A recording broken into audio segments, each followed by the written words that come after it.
We are coming to you outside Molopo Magistrate Court in Mmabatho Northwest, where the case of Agnes Setshwantsho is still underway. As you know, that Setshwantso was arrested last year in November, facing a charge of murder, 2 counts of fraud, and defeating the ends of justice. But what we heard today is that the defense in this case was giving the argument as to why his client is supposed to get bail. He mentioned a number of issues whereby he was saying that his client is a right to get bail because it's not a flight risk among others. He will not disturb public peace.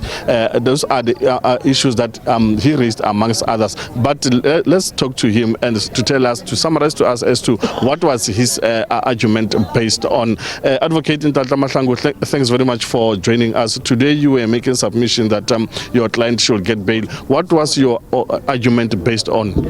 You must remember that in terms of our laws, she's supposed to, at least in the minimum, show that the interests of justice permit her release on bail.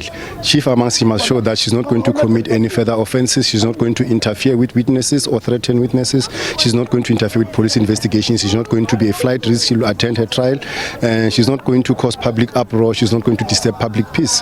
And that is basically the gist of what we were presenting today, to say that positively that those can be established, that she's not going to do any of those things, and that the state had failed in their attempt to disprove that aspect in her affidavit, to say that she's not going to do any of those things. And the submissions that we're making today to say that, look, in our affidavit we've made it clear that she's not going to do any of those things as provided for in the law, in the Criminal Procedure Act, that is now section 60 subsection 4 paragraphs A up to E.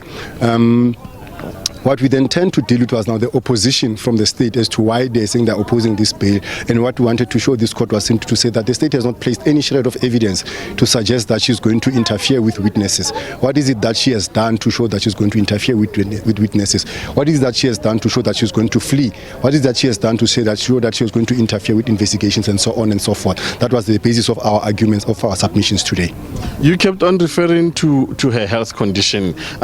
Is that one of the reasons why you want your client to get bail?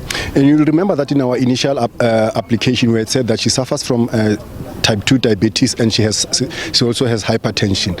Now that is the main reason why the court has to consider that her health status is one of the reasons that the court has to consider, rather, so that it admits her to bail.